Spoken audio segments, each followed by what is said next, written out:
happy and we're singing and we're colored. Give me a heart.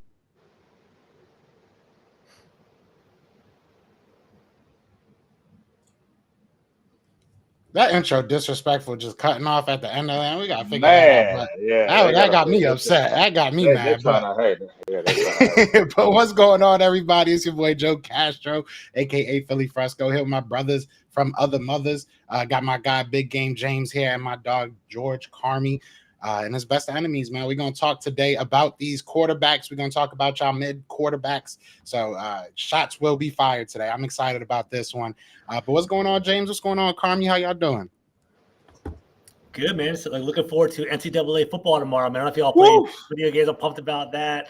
You know, midsummer right here, talking with you guys. I'm having a good time. Everything's all good. Hey, I'm just chilling. You know, I don't do the video games like that I used to. My kids got grown, and I kind of faded away when they did. But you know what? The interest is getting peaked back because these graphics continue to get ridiculous and even more realistic. So it's like I might have to just jump my toe back in the game and kind of refresh my skills because I used to beat my son's brains out, both of them beat their heads in. But then they got really good and they kind of retired me. But I might have to come back out of retirement. Yeah, we're gonna have to get you out of retirement for this NCAA game. Yeah. It looks crazy. It definitely looks crazy. Telling my girl and everything, she hates it, but it is what it is. I love it. It's fun. But today we're gonna, like I said, talk about these quarterbacks. But we were having a good conversation before we went live, and I kind of want to continue that because it's funny. You know, me and George were on here a little bit earlier talking, and we were kind of talking about it. And then when James got on, he gave his 2 cents, and I think this is a good conversation. So I want to kind of reword the conversation, and I want to ask you guys. Because what I said to George was that I feel like between us three, we have what he said was A, B, and C. And I think it was a good way of saying it. It's you have the Eagles, who to me have all the pieces that you got to figure out if you're going to put it out on field. You got to figure out how it's going to all work out. I think you look at the Commanders, they're a young, up and coming, possibly team rebuilding. It's interesting to see where they go. And then the Cowboys, I feel like it's interesting as well because there's a lot of expectation. And it's kind of what's going to actually happen. You know, how bad can it get or how good can it get for the Cowboys? So I think it's kind of like right in the middle. I want to start with you, James, because you already kind of giving me that side eye. Like, I feel like you was I'm not trying to take a shot. You see how I try to work around that? No, you're not taking a shot at all. Actually, I was going to say the word is the great unknown. I don't think we have the expectations this year. I would say it's the great unknown because you have a lot of unknowns going into the season.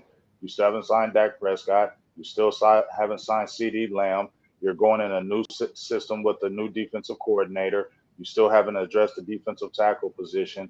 And you have a coach that's on a 1-year deal, and that's unknown. If he's going to extend, you don't know if it extends. So to me, this team is the great unknown. So I felt like you phrased it perfectly, but I'm going to say the great unknown makes that a little better because I agree. I think the Commanders are going to be maybe I'm going to say up and coming for I told y'all I feel Quinn is that couple years guy. So I feel like those first couple years, they'll really surprise some people. And I feel like you guys have the talent on paper. So even though Dallas won the division last year, you guys could be the favorite just on paper by looking at all the additions that you have, the people that you have brought in, and obviously the new coordinators. So there's a lot of pressure on your team, as we were talking about behind the scenes. You have a lot of pressure because you have that all-star team. Expectations are through the roof, but you have two new different coordinators, and I feel like the heat is on Sirianni, whether people want to say it or not. He's been from the playoffs every single year, but I feel like the pressure is on because you have this talent, you have new coordinators, so now we're going to see how good of a coach you really are. And I want to kind of continue that because I know we're going to talk about the Commanders and the Eagles as well. But y'all hate Nick. Why do y'all hate Nick so much? He fake tough. I'm right there with you. We talked about it offline. I think Nick, he is, for lack of a better word, he has a punchable face, in my opinion. He's loud. He's in the camera. He's dancing. He talks too much, right? If he can kind of lay low and kind of do what he needs to do, he'll be okay. But he just doesn't come off. He doesn't interview well. He doesn't necessarily he's unlikable in my opinion. I guess if he's like he's the villain, maybe he's the kind of guy where if he's on your team, you're proud to have him on your team. But like if you watch him from afar, you're not necessarily a fan. I'm trying to think of like an NBA player like that, or like a NFL. Draymond Green. Draymond Green, yeah. If he's on your team and he's kind of fighting for you, like all right, he's diving for loose balls. You like Draymond Green, but when you're watching him on TV, you're not a fan. That's kind of Sirianni comes off like that to me. That's what I'm feeling. Good call, James. Yeah, that's what it feels like to me. I just feel like, and what do we say about with Draymond? He fake tough guy because when you go against the Ron Artest of the world, when you get to go against some other bullies that I've seen you go against, you didn't wail and throw your hands. You didn't flail and kick people in their nuts. You didn't smack people. You didn't smack Ron Artest. You didn't smack some of them other big guys that we seen in them streets that you ain't gonna do nothing because they about that life too, and they ready for that drama. But you do that to the Javeskis or Carl Tile and the Rudy Goberts of the world. Yeah, you'll do that to them, and we look at you like, that ain't nobody to be jumping up and down for. Everybody can beat our Rudy Gobert. You get what I'm saying? So that ain't nothing. There's a funny meme about that. There's levels of crazy, right? And there was like a little like GIF, like a 1 minute clip of it, and it was like Draymond Green acting big and tough, and then basically they had a Ron Artest walking into the video, and he's the alpha dog. He's like the big king of the jungle. Like God damn, he got scared when he saw Ron Artest. There's levels of crazy. Ron Artest is like the peak level of that. So you feel me? You ain't doing what Anthony Mason's and the Charles Oakley. You ain't doing that, and nobody believe it. So I feel like that's how he comes off. And guess what? Draymond Green is a very good player, right? Yeah. But because you act like that, it takes away from that. And I feel like that's what Sirianni is. I think he's a good coach, but I think those antics take away from his coaching, and people look at that and just basically dismiss him now because you're doing too much. Just coach your team and win, and that's okay because we all see through that stuff.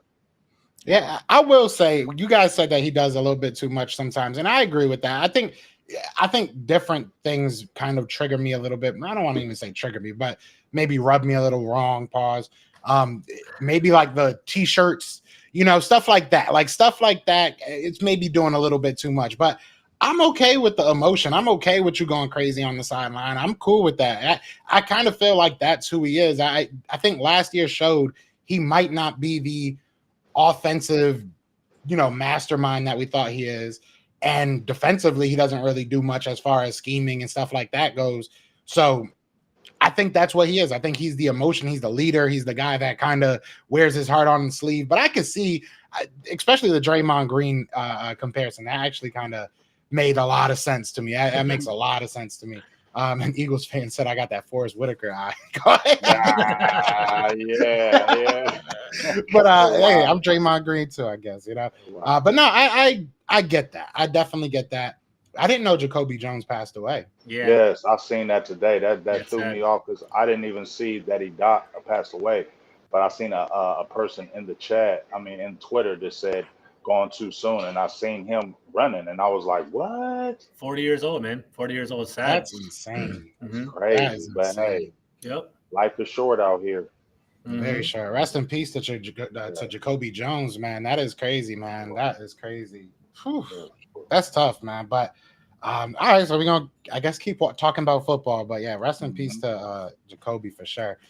So I want to go to you now, George. I try to explain the situation as I see it for the Commanders, but you'll probably do a way better job than me. So how do you feel about where the Commanders are right now, and just how you kind of fit in to the NFC East picture?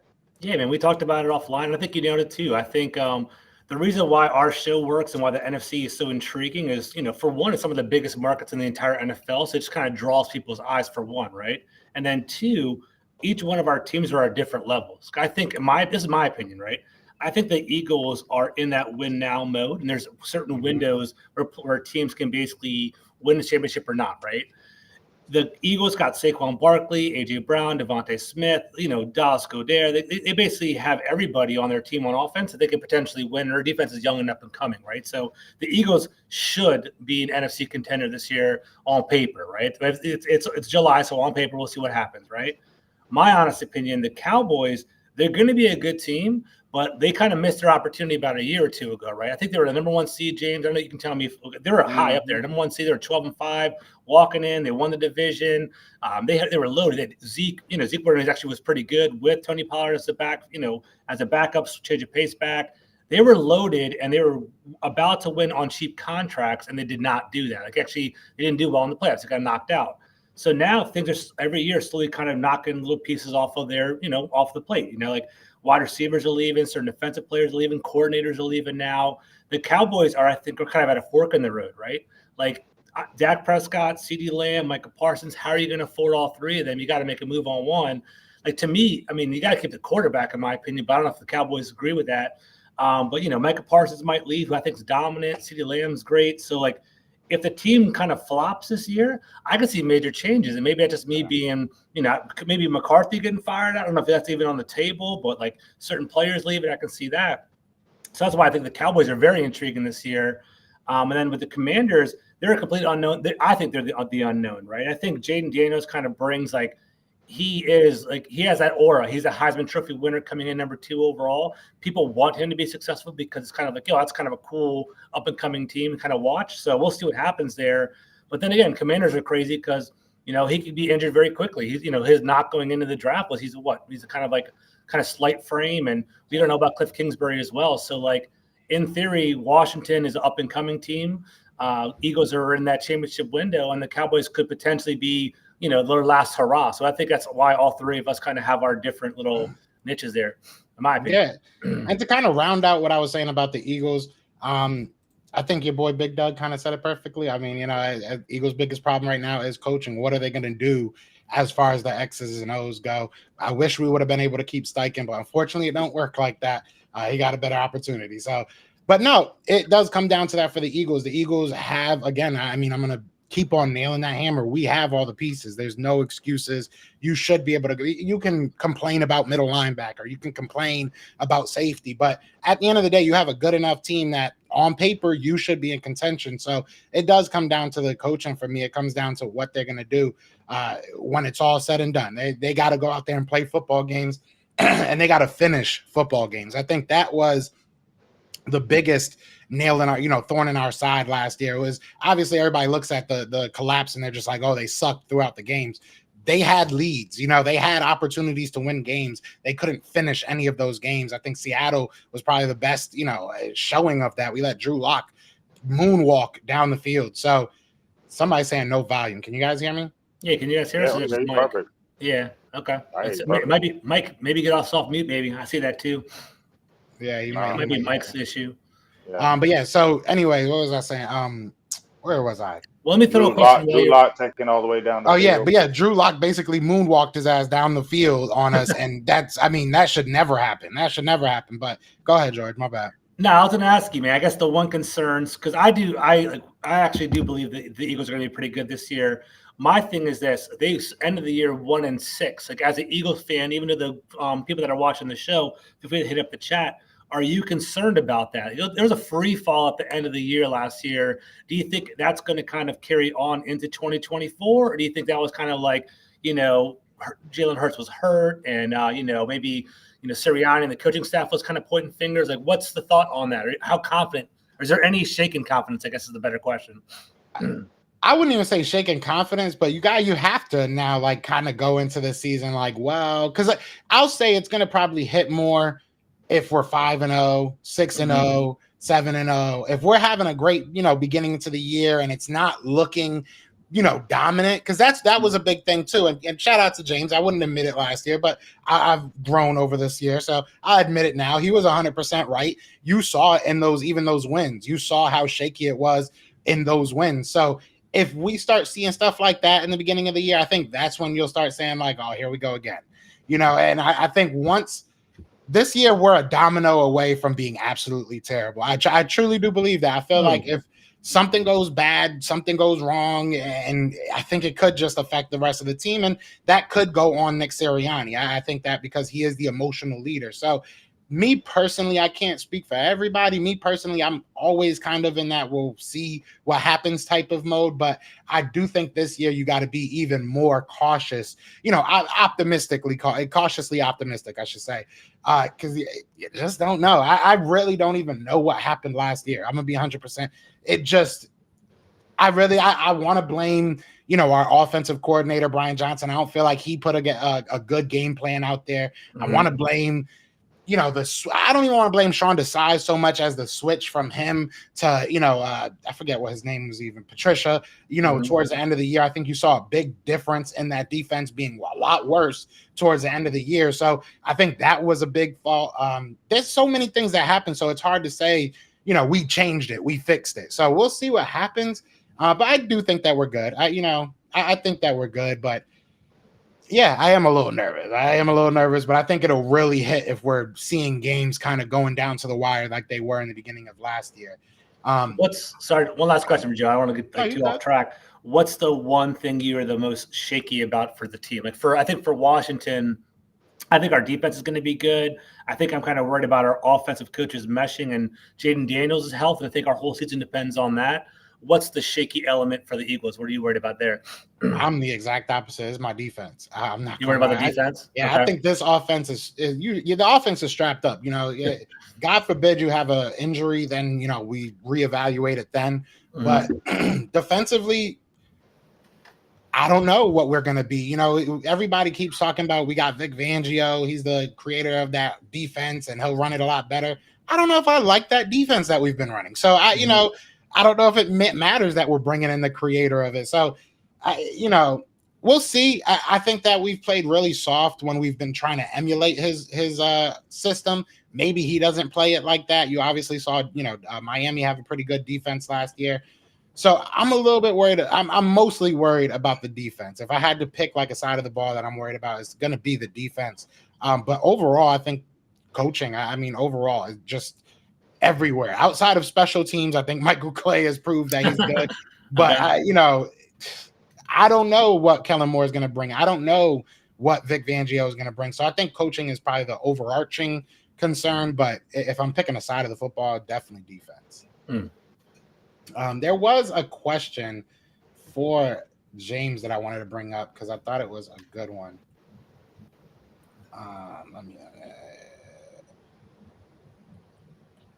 Bouncing off. Go ahead.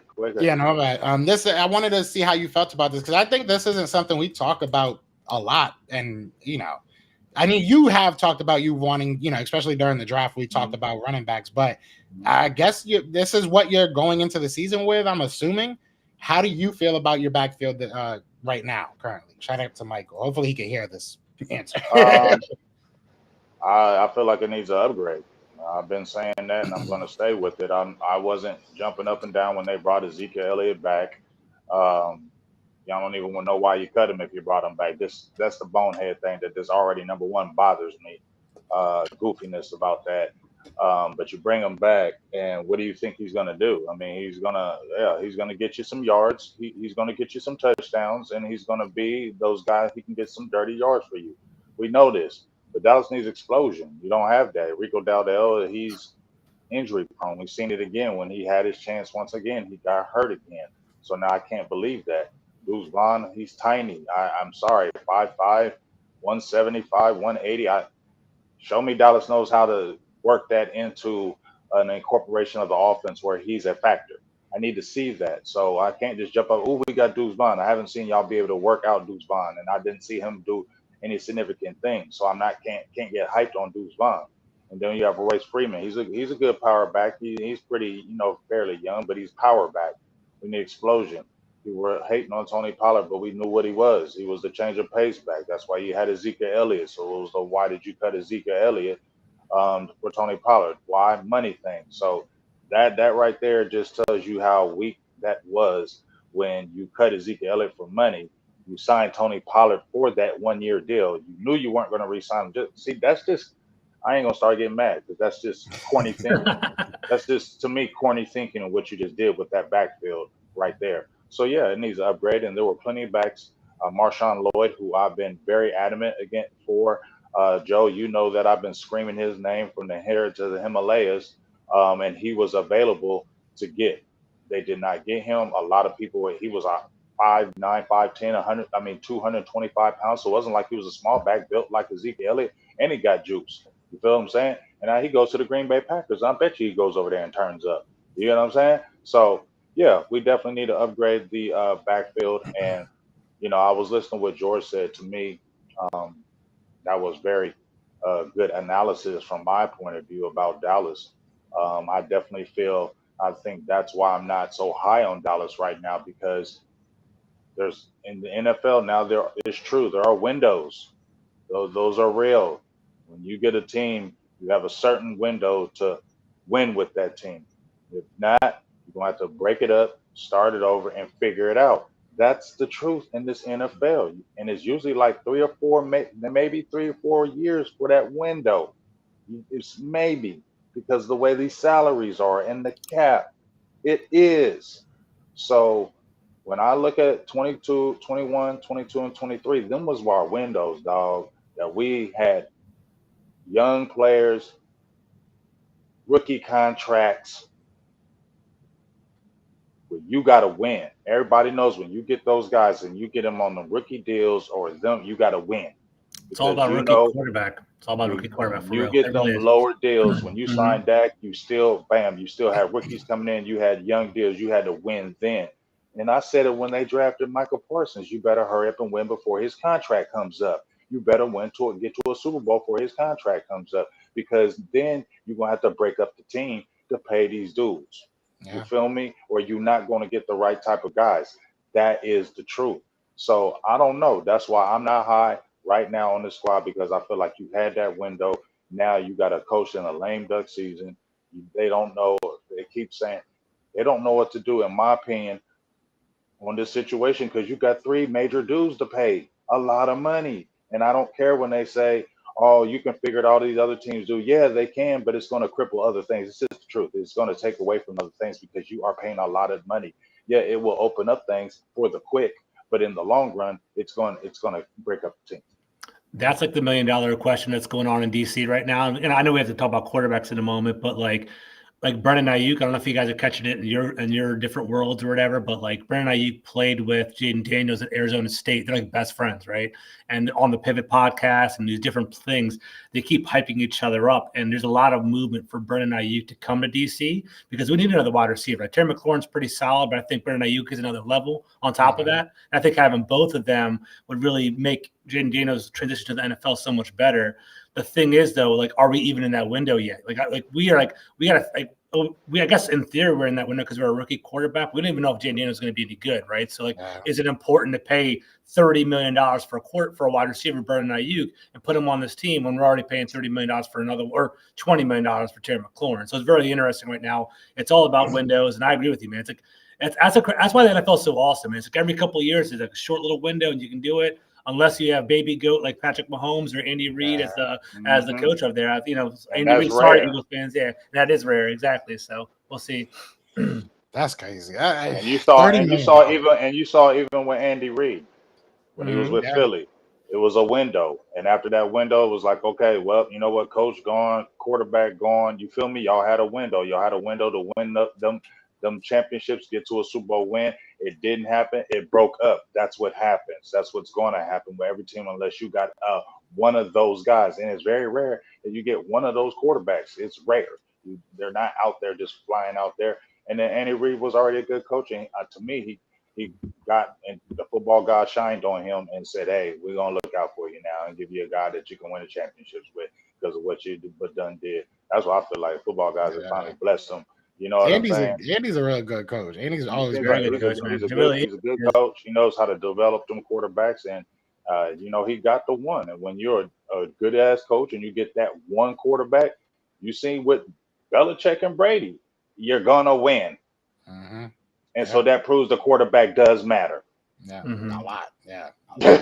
And their decisions matter too. Their off-season decisions as far as but money here's and all that you're stuff. right. Here's the off-season decisions, but here's the thing: it makes it easier when you know you got a franchise type maybe coach, and you have a real franchise quarterback. it makes it easier for you to build everything else around your team. Because you know what? When you have those guys, you don't have to get the supremely talented receiver. You can get some really Absolutely, good James. receivers. Yeah, you're right. You don't have to get that guy receiver. You can get some really good ones because you got that quarterback that can make them better. Get the elevator at You got quarterback, that right? coach. Mm-hmm. You got that coach that can put them in the system to make that system bang. And then now you got that quarterback that's immaculate that can just make them even better. And that's how you win. You get what I'm saying? And that's why everybody's looking for that franchise quarterback. You feel me? Facts. Yep. Facts. Yep. And shout out to everybody in the chat, man. We got over 250 people in the chat. Shout out to all y'all, even Trey Fargo's hating ass over here.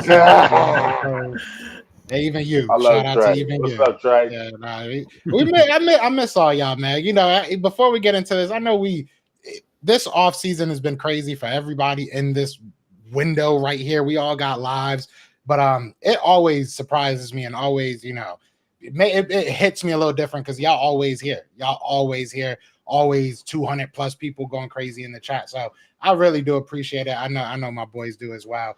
It's always a good feeling to see you guys. So we're gonna do what we came here to do. Unless you guys got anything else you want to talk about before we get into that. I just got one last thing saying my opinion. I just feel like, you know what? I don't think this is like maybe last year or maybe it was more runaway. I think this is going to be real kind of tight this year as far as the division because of those unknowns. Just listen to you, Joe, and I'm agreeing with you, dog. I ain't hating, but I just feel like y'all is one thing away from a train wreck. And I feel like it's real tense over there. And I think everybody's not really trying to talk about it. And they just kind of been like hoping that, hey, hoping everything goes smooth. But I feel like y'all on a stick of dynamite over there for real. And it really can blow up and it could go either way. And I feel like the coaching, like you said, and George said, I think the coaching is the key right here with Sirianni, those new guys. It has to work with Kellen Moore and Jalen Hurts. That has to work because we don't know that. And then, like I said, we're unknown. We got so many daggone things of, you know, is the window past? You know, are they fading now? Do you really need to sign these people? Should you break it up and start it over? You feel me? I think it's right there. And if you have a disastrous season, that's what's going to happen. You're going to break it up. And I feel like that's why there's pause on signing these guys because they're wondering is it going to blow up? Should we sign these people? You feel me? And Georgia, I think you're in the best situation because now you got time. I feel like they're going to give Dan Quinn grace. You feel me? Dan Quinn going to have grace. And I feel like Jaden Daniels going to have grace. So I feel like there is a window now because there's a grace period because you have talent on the team. So it's excitement with that and unexpected victories can happen with that because there ain't that pressure. Yeah. And that's one thing I agree with you, dude. On top of that, one last thing, I love having Harris as our owner, Josh Harris as our owner, as opposed to Dan Snyder, because Dan Snyder was all about money, man, and he had no intention of building the team the right way. With RG3, he was like marketed as a savior. Like he's forced down our throats. We would see him every single place. If you guys are actually like watching the media for the Commanders, they barely even highlight Jaden Daniels. They're trying to keep the expectations low because they don't want to put any pressure on him. I think that's the best way to thrive, right? Like let the play on the field to talk around, let the play on the field get all the kudos and things like that. If he starts off slow, it's okay. He's a rookie, right? And so it's all good. So I kind of like that, like slow approach and that measured approach, because if you put too much on a rookie too fast, it gets hard, right? So I kind of like this like step-by-step thing. It's going to be interesting. And we obviously all saw where we had Jaden Daniels at the beginning with our list. We'll see if that changes. You know what I'm saying? We'll see if over the year that changes for better or worse.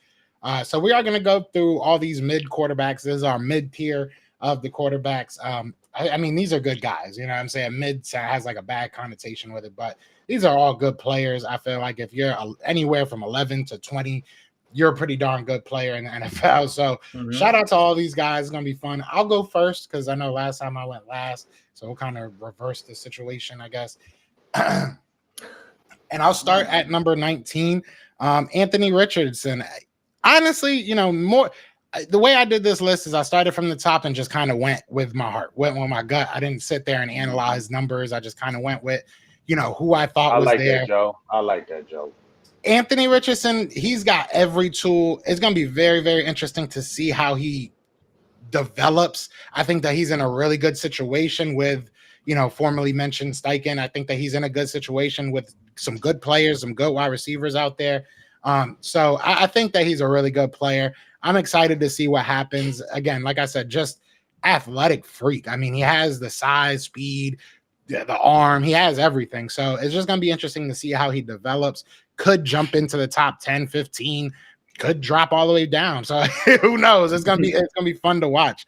At number 18, I got Baker Mayfield. Now this might be a little high for some people, but I think what Baker did, I live in Tampa, so I was able to kind of watch it. What he did in Tampa was pretty darn incredible. I mean, like he was very, very good. Kind of like almost a Geno Smith-esque type year where he was just very, very very accurate. He ran the offense very well. They overperformed by a lot, in my opinion. So I think that Baker Mayfield, he deserves to be up there. So I got him at 18. Number 17, we talked about Russ. I think that Russell Wilson is very underrated. I think that last year was one of his better years, not removing Seattle years, right? I think that was one of his better years outside of Seattle. And I think that he was starting to kind of figure it out. And I think he got kind of played. So I got him at number 17. At number 16, I got Kirk Cousins. He's good. Kirk Cousins, he puts up a bunch of numbers. If you never watched the playoffs, he would be a god. If you never watched Sunday Night Football or Monday Night Football, he would be a god. But he just comes up short in way too many situations. And honestly, he's always had a very good offense around him, in my opinion. I mean, maybe I'm trying to think what Washington receivers he had when he was there. I can't think of off the top of the head. Who did he have? Garcon, Deshaun Jackson. Yeah, so he had decent guys. Yeah. So and then obviously now he ain't the guy. He's not the guy. He's just not. Yeah, he's just not the guy. He's a distributor. Yeah.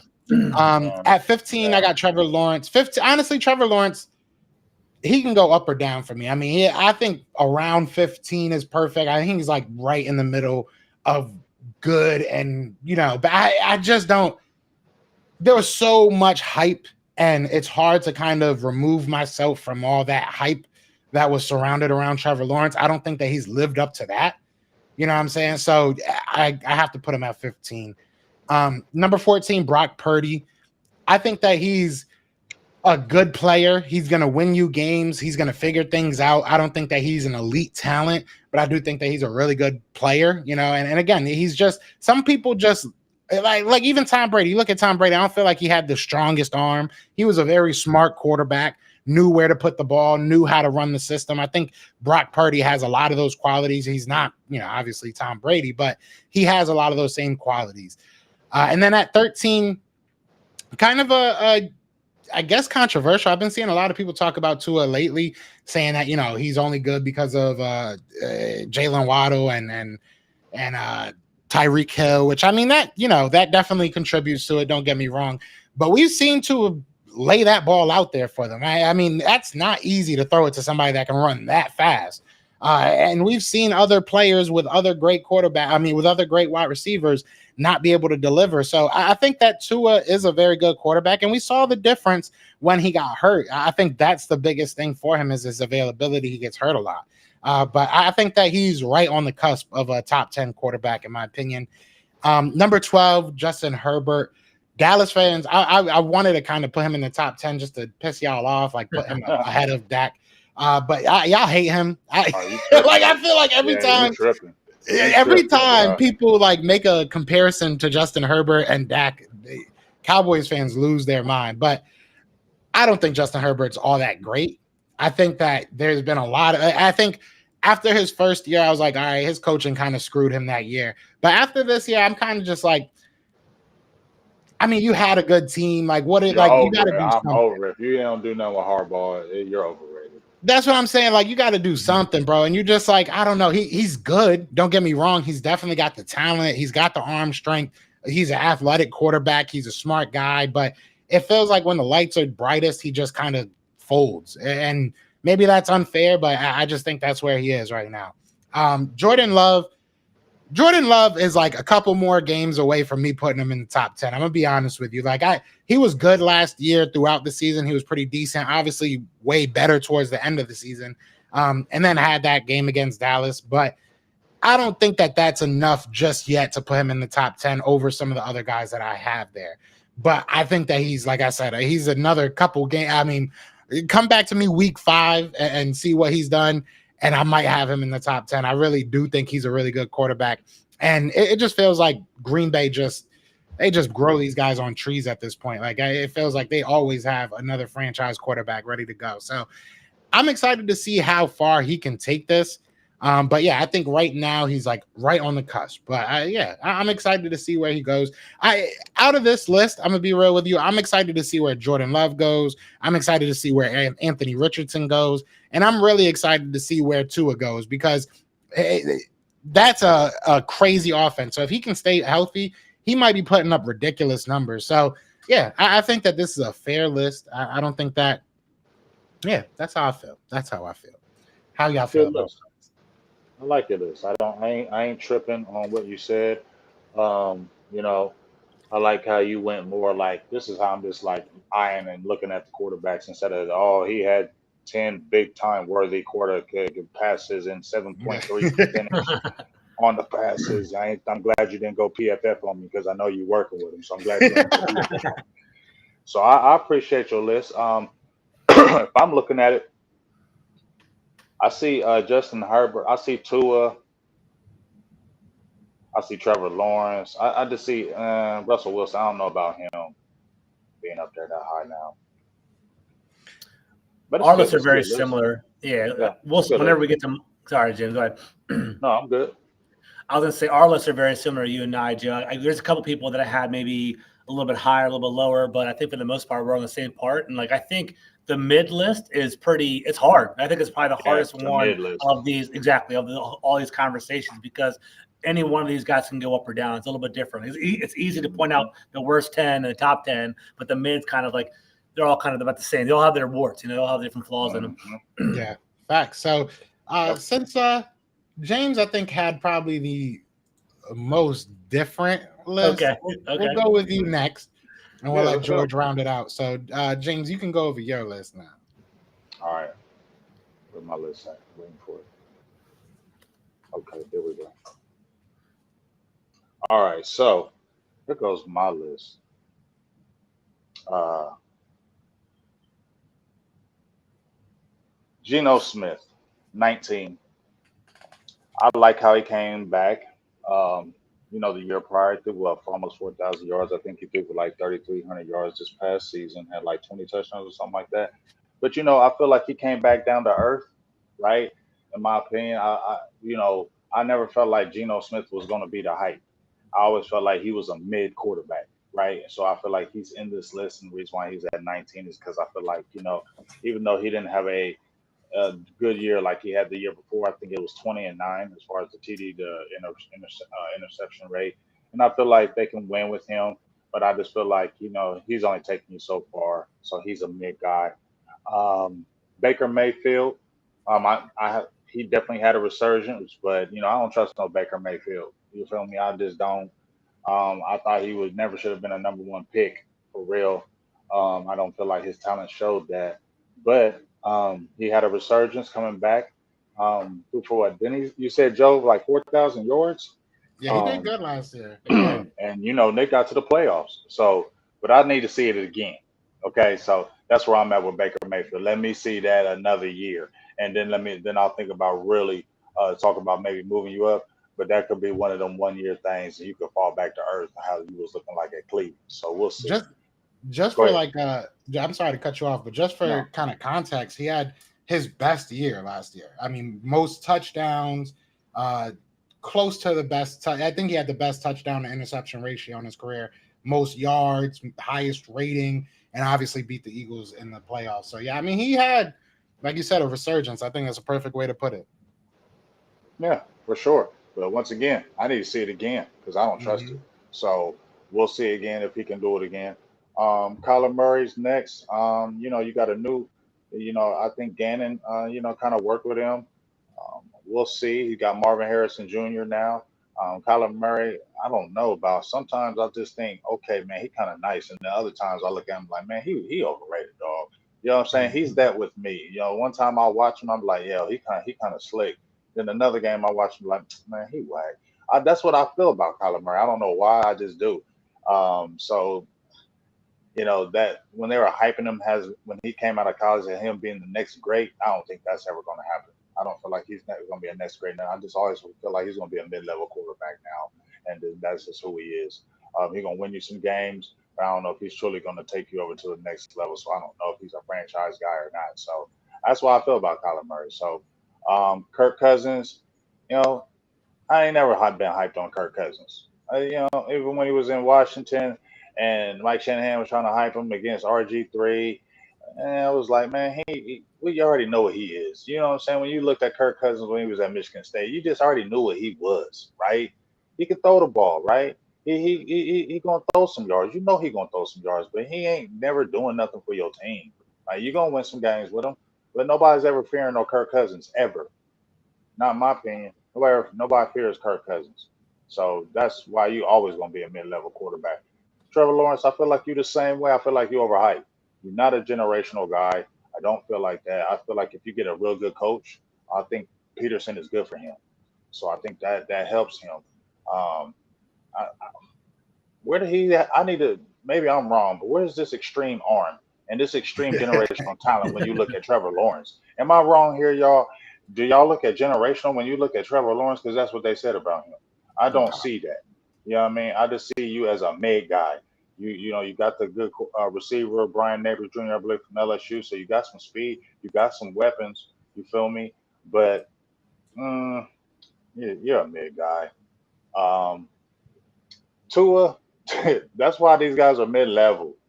Tua just I ain't never been hyped on Tua either. When he came out of Alabama, I just never been hyped on him. I'm sorry, I can't. I can't get hyped on Tua. You're good because of weapons. I think it was great when they put that coach with you, Mike McDaniel's. That was a great fit for you. Yeah, If you had another fit, you would not be good, in my opinion. You don't have a strong arm that's adequate, but we've seen him underthrow plenty. I know Tyreek and Hill and Waddle are fast, but I feel like you would underthrow other guys. Um, you didn't beat no good teams. Every time you played a good team, you lost. You know what I mean? Look at the record. Anytime they played good teams, they lost. And Tua didn't lost do to the Cowboys, nothing. the Eagles. You know what I'm saying? And they should have lost us. Our defense gave it up because we beat them too at the end of the Yeah, but no, game. you You know said what I mean? whenever they played a good team, they lost. No, cut it out. So anyway, cut it out because we smacked y'all anyway. So bodies don't Tua just already. If they give him big money, okay, but I don't see Tua ever taking no team to no championship. Now, in my opinion. I agree. Now the only one I probably should have been was suspect on myself was Jared Goff. He probably could be in the top 10 because of his year and what they did. And he went over there, and so that probably could have. He probably could be only been my question mark because Jared Goff balled out. And I give him a lot of props. So that was probably be my only question mark. But you know, I still need to see Jared Goff. Uh, you know, I he got a nice arm. Can't really evade the rush because I feel like if you put pressure on Jared Goff, he'd be choking Yeah.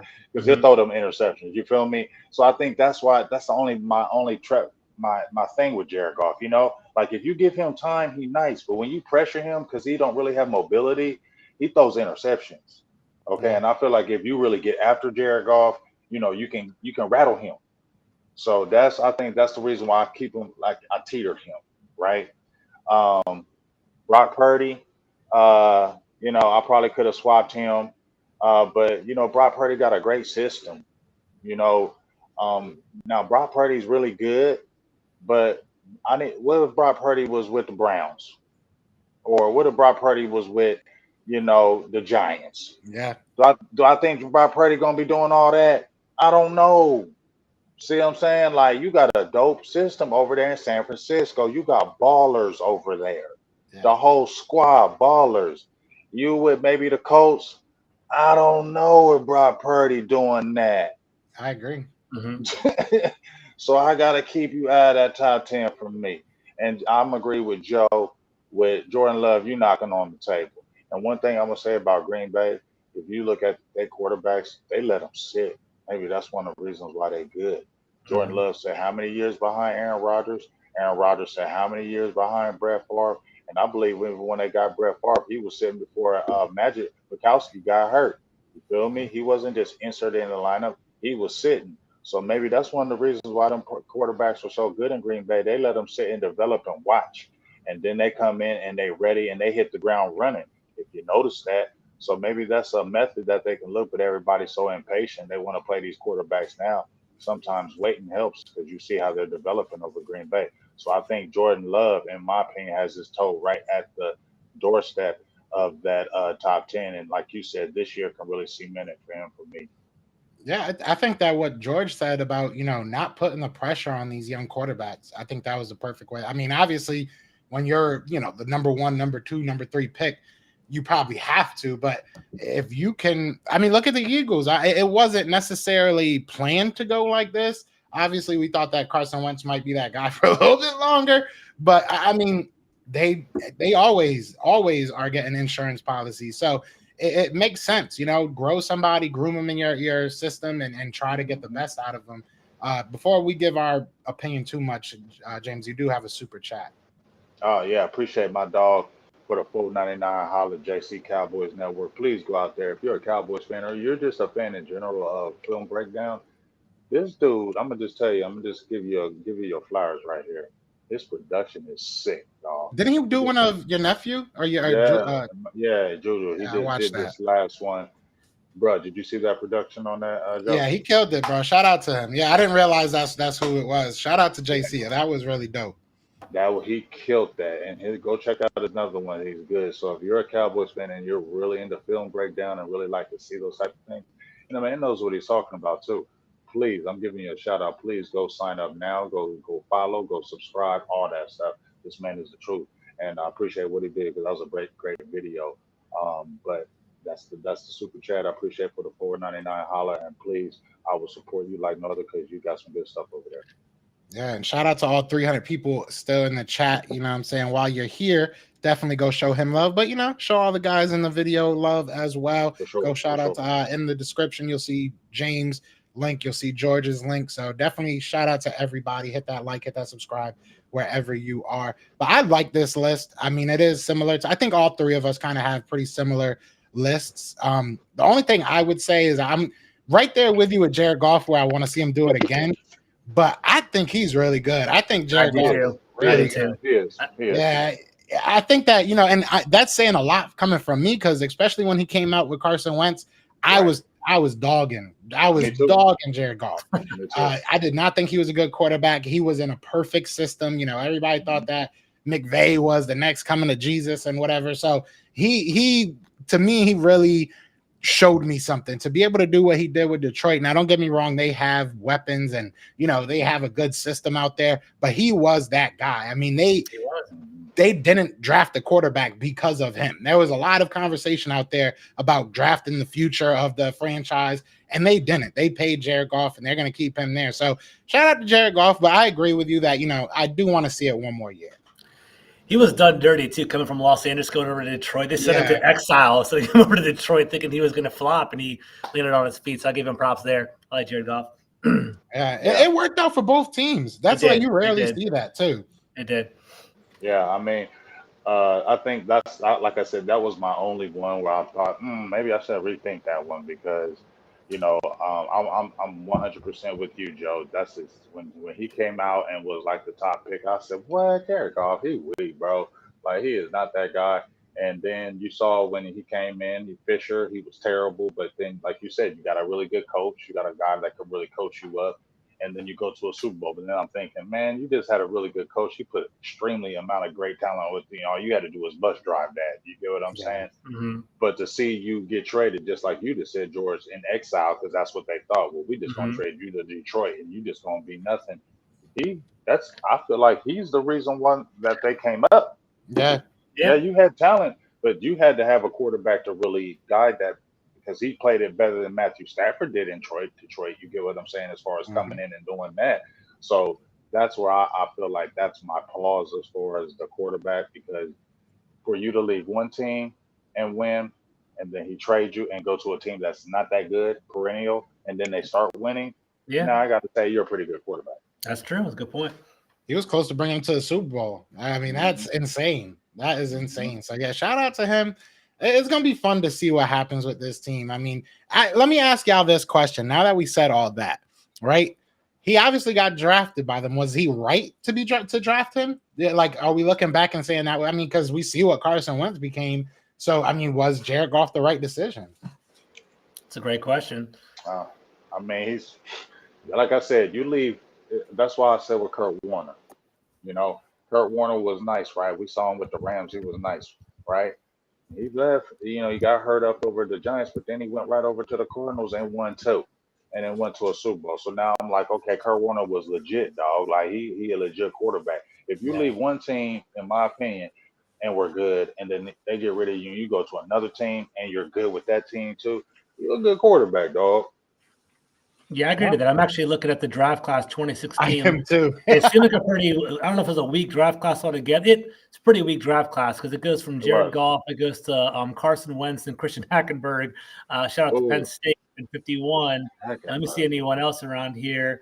I mean, looking at that, I mean, honestly, yeah, there's night and day. I think Jared Goff as James alluded to, man, if you can actually win over time, the whole league's about winning, right? It doesn't have to be name recognition, doesn't have to be, you know, the best arm or the fastest person in the league. But if you're taking teams and you're winning year in, year out, that's something to be said for. And taking the Rams to the Super Bowl and then also taking the Lions to the NFC Championship, two different franchises over two different teams and putting up big years. He had a big year under McVay too, 30 touchdowns under McVay, 30 touchdowns this year.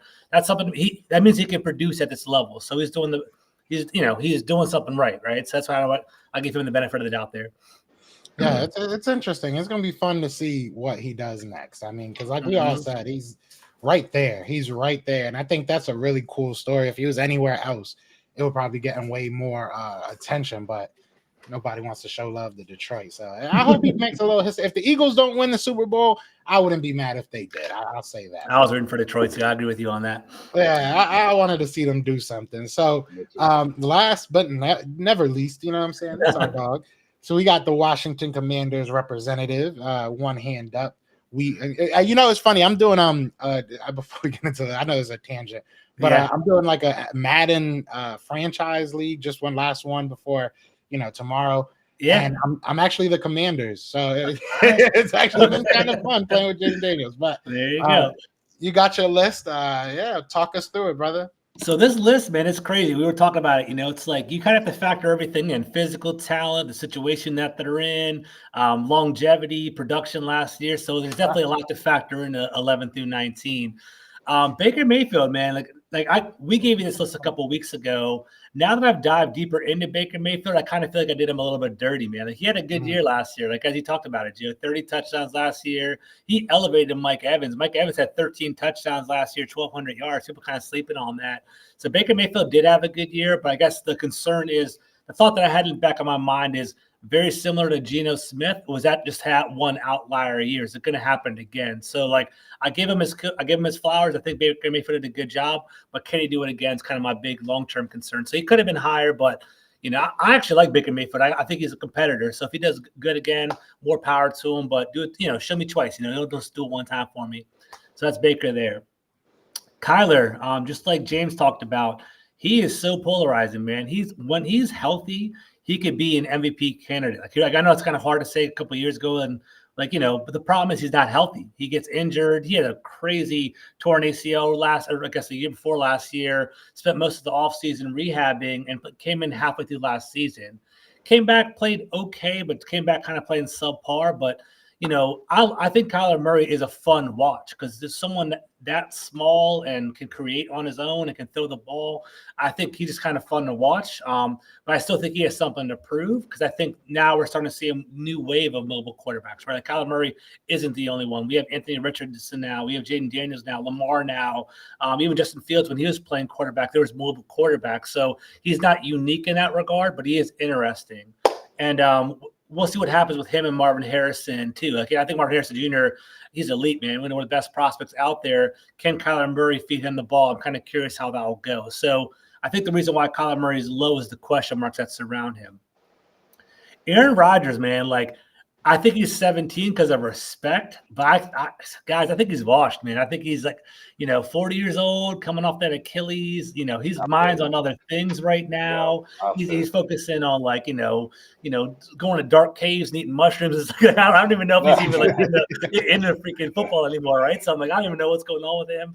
Like, more power to him. Like, when Aaron Rodgers was on the Packers, he was one of my favorite quarterbacks to watch because I thought he was one of the most athletic, like not like Lamar Jackson athletic, but like in regard to like throwing the ball. He could flick the wrist, man. He could throw it like on different platforms, throw it the sidearm.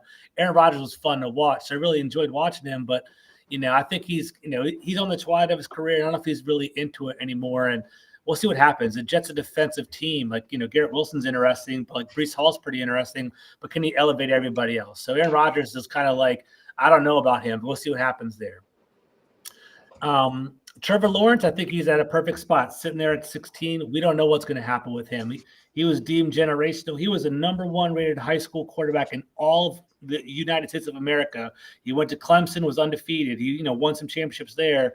Then he comes to the NFL. He's supposed to be generational, but he's been up and down. So I think it's interesting. I wouldn't mind seeing him be successful. I think it'd be kind of cool to watch him and Anthony Richardson kind of grow in that division together. But he's up and down. Like, we blamed Urban Meyer early in his career. We kind of put the blame on him for his development of Trevor Lawrence. Yeah, Doug Peterson is a pretty good coach there now. He's had some talent. He has Christian Kirk and Brian Thomas, who I love out of LSU, is there as well. So he has some talent. And this is a make or break year for Trevor Lawrence. Like, are you going to take that next step, or are you going to kind of stay in this like whole purgatory here? Because I got intrigued by Trevor Lawrence during that playoff game, and I think they were down 21 points to the Chargers, and he drove them back and won. And I was like, that light bulb hit off for me. I'm like, Trevor Lawrence is now he's arrived. I thought he was going to kind of turn the corner, but he hasn't done that for me yet. So there's still question marks there. Anthony Richardson. I'm sorry to cut you off, but with Trevor Lawrence, it's so weird because it's like he makes unbelievable throws. Mm-hmm. And then he misses a 5-yard flat. Like that's like that. I feel like that's exactly what Trevor Lawrence is. It's like he does such amazing things, and then he does the most simple things and does it wrong. It's like you can't put your finger on it sometimes. It's like, what is going on? Yeah, absolutely. So Trevor Lawrence is kind of all over the place. Anthony Richardson, man, I'm pumped. I'm really excited to watch him because he's like baby Cam Newton to me. I love Anthony Richardson. I think like coming out, he was really polarizing. Coming out of Florida, they said he was inaccurate, but also one of the most on that RAS score, like 9.99, it's like that elite, top of the level kind of quarterback there. I think he's super interesting. I'd love to see him shine. I think it'd be fun. I think it'd be kind of cool to watch that type of quarterback again. I actually I play fantasy football and I have in a dynasty league, and he was like, people don't realize he had over his first 4 games, he had 7 total touchdowns rushing and passing. He actually was like starting off hot into the NFL. So like he actually had a trajectory, but you got to protect yourself. He hurt his shoulder and he was gone for the year. So can he do it again? I hope so. I think it'd be kind of fun to watch him in that division. That'd be cool. Jordan Love, I guess I'm a little bit lower on him than you guys are. Like, I'd like to see him be successful too. I think the NFC North is a great division to watch this year. My thing with Jordan Love is he was 50-50. He was kind of weak the first half of the year, then he hit hard the second half of the year. And people remember that the hot streak going into the playoffs. More power to him. He deserved it. He earned it, right? Like 30 touchdowns, and he has no name wide receivers that he's elevating as well. So more power to Jordan Love. I just want to see it again before I kind of crown him like top 10, top 12, right? So that's kind of where I'm at there. Cousins, Mr. Stat Patter right there, but I guess there's a little bit of love from him because he was my Washington guy. Kirk Cousins, he puts up 30 touchdowns every single year. 30, man. And that's kind of a rare achievement to see in the NFL. Yeah. Granted, he's on the Vikings. He had Jettas in the, for Minnesota. He's walking into a really cool situation in Atlanta. I think Atlanta's going to be fun to watch this year, too. I'm a Commanders guy, but, dude, I love the NFL. I love us watching football. So Kyle Pitts, Drake London, Bijan Robinson, Kirk Cousins, even Penix is the backup. I think the Falcons are going to be fun to watch. And I think it'd be kind of cool to watch Kirk Cousins do that. And, I think 13 is a good feat for him because he's producing every single year, which is a hard thing to do in the NFL. But we know that he is a system quarterback. He's not somebody that's going to elevate the team. So you can't put Kirk Cousins top 10 in my opinion. Yeah. Pointing fingers, Kirk Cousins is looking at Tua because they're the same kind of person, right? They're accurate. They throw in rhythm. They know how to run an offense. But can you elevate that offense? like Tua has a track team surrounding him. Tyreek Hill, Jalen Waddle, Devin Achane. He has Raheem Mostert. He has, one of the most fun offenses to watch. Plus, McDaniel being the offensive coordinator, he's more of a point guard in that system. Can he elevate him? Maybe, maybe not. But that's kind of why I have him at 12. And then finally, Purdy.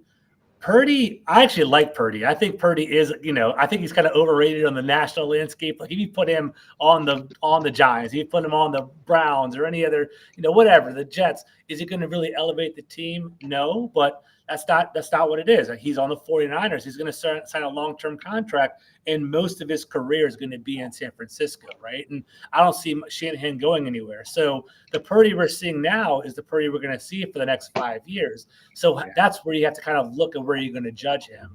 And I think Purdy runs the system well. I think you got to give him props. See, people hate on his fact that he is Mr. What's the word for it?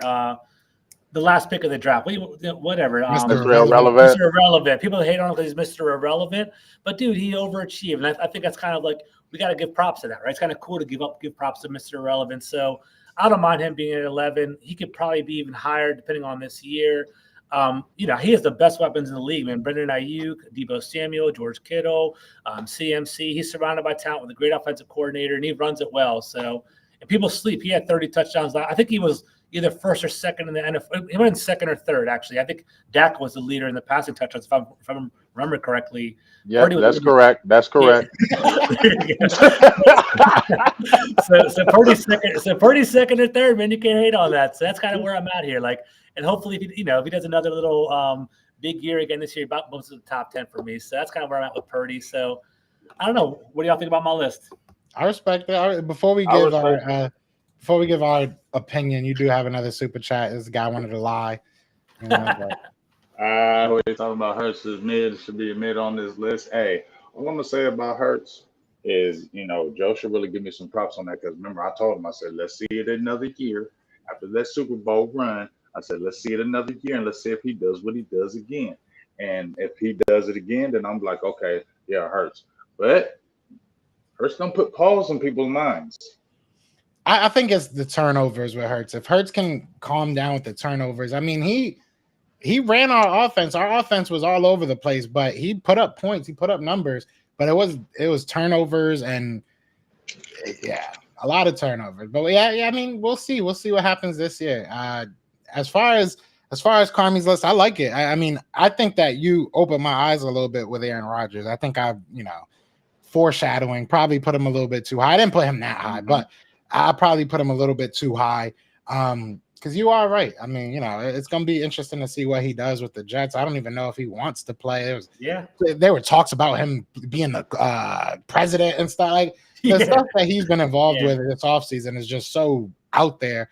It's going to be crazy. It's going to be wild. The Jets put a lot into him. We'll see what happens. But they have a really good team. So if he does go out there and play, I think that he's going to have an impact. I think that with the guys that you have out there, wide receiver-wise, you got Wilson out there. You got a really good running back with Brees. You got a really good defense. So, I mean, he should be good if he goes out there and plays, but I guess that's a big if. But I like the list. I do like the list. I think Anthony Richardson is going to be fun to watch if he stays healthy. I think that's the biggest thing, if he can stay healthy out there. And with Steichen, it's going to be crazy to see what he does with him. But, yeah, I like it. I respect it. With Rodgers. Sorry, one last thing, James. With Rodgers, those types of quarterbacks, these guys have been around for a minute. They win with their mind, man. So that's kind of the one thing I go back and forth with. Like Aaron Rodgers will walk out and he's basically a coach on the field. Maybe he might not have that physical talent, but he's going to know what that cover 3, that cover 2, that cover 4 looks like, and he can basically shred it apart too. That's the only thing I'm worried about with him. But I got the age is definitely a concern, and the passion for it, I think, is also a concern too. Go ahead, what do y'all think? I'm sorry, James. Go ahead. My bad. No, go ahead. What do y'all think is more important? Having the mental capacity, you know what I'm saying, to be able to read the defenses and know or the special talents? Mental. I think mental too, man. Yeah, I think a lot of the players athletically are pretty damn close to me. There's some special athletic people, but I think most people can throw the ball pretty well. And if you're playing at this level, you can do most of the things you need. You have the baseline to basically do whatever you want in the NFL. But if you see things slow and get rid of the ball quickly, then that's you can definitely succeed in this league. Yeah, it'll mask, in my opinion, a lot of deficiencies. When you, Mm-hmm. I mean, I can go to Cooper Rush. He won when nobody thought he was going to win any games. Obviously, it wasn't just him. You had the defense play really good. Other factors came in. But if you're a very intelligent quarterback and you really study the game, you know when to release that ball. You know, you study those routes. You talk to your players like, hey, 1, 2, 3, bam, that ball's getting out. You know what I mean? You can and play anticipation game. Look at Peyton Manning. He didn't have the most physical skills, and what was one of his reasons that he was great? His mental.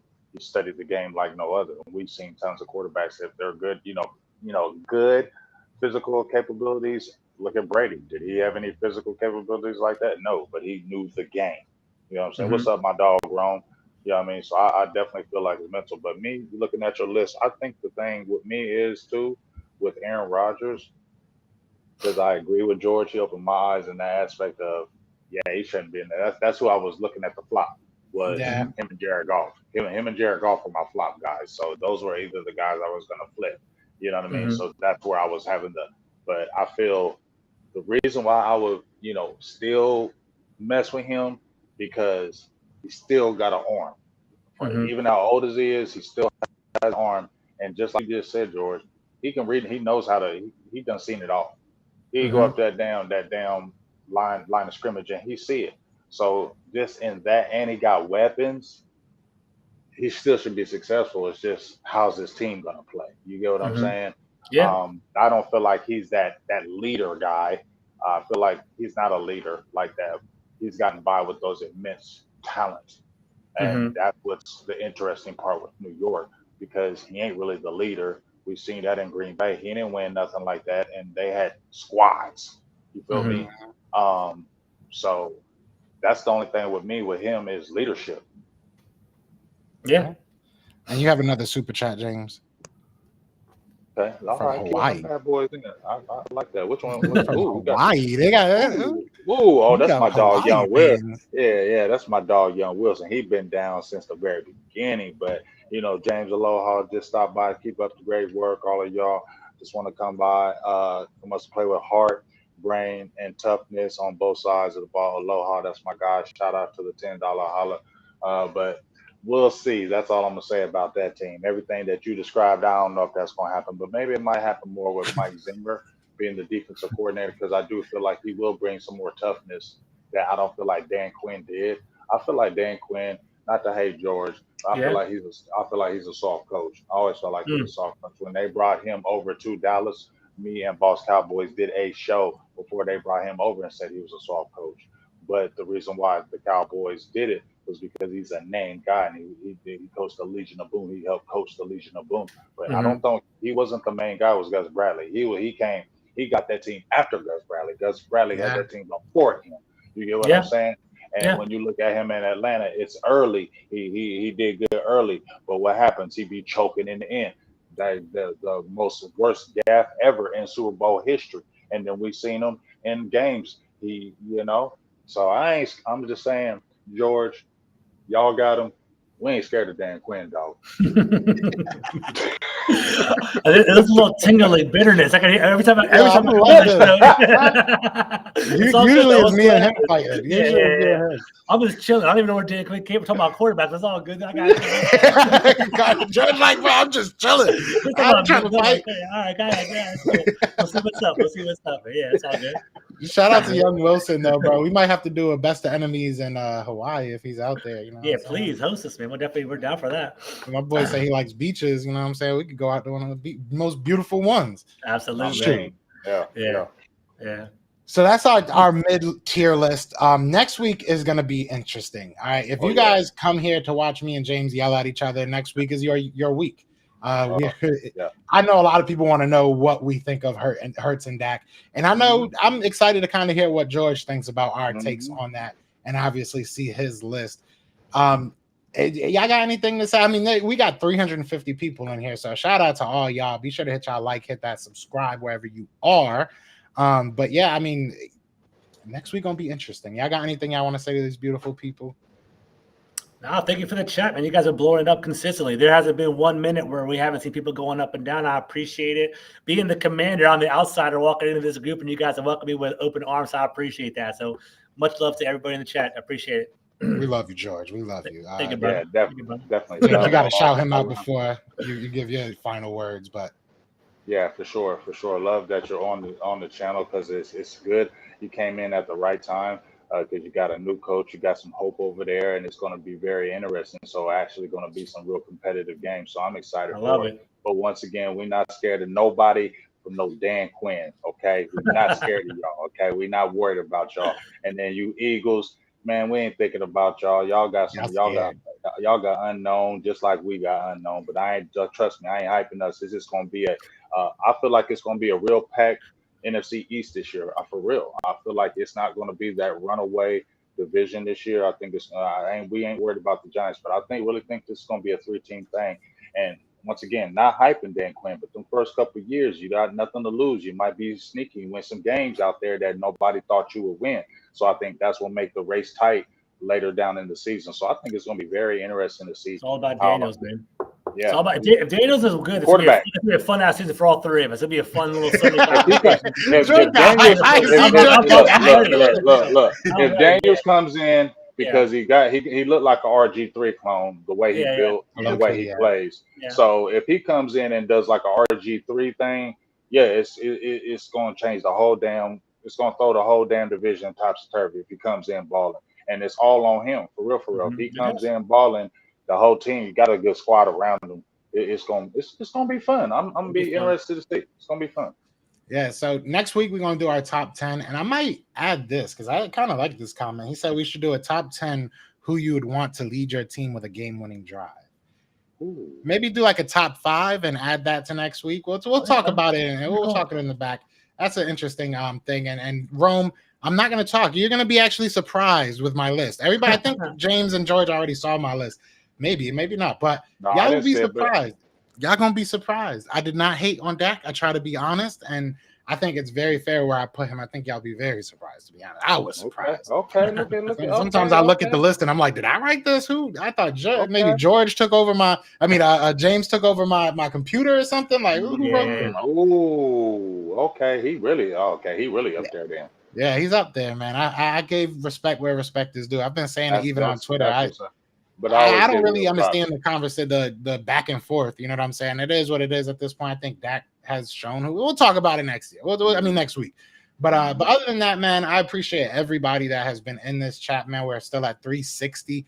So wherever you are, be sure to hit that like, hit that subscribe. Go into the description if you're on YouTube, and definitely go sub up my man George. Go sub up James. Throw me a sub. That would be nice as well. But other than that, I have nothing else for you guys. Y'all got anything else y'all want to tell them? Y'all good? They seem good. Y'all know what it is. That's my guy James. That's my brother George. And we are looking for the outro right now because my computer is slow. But we are the best enemies.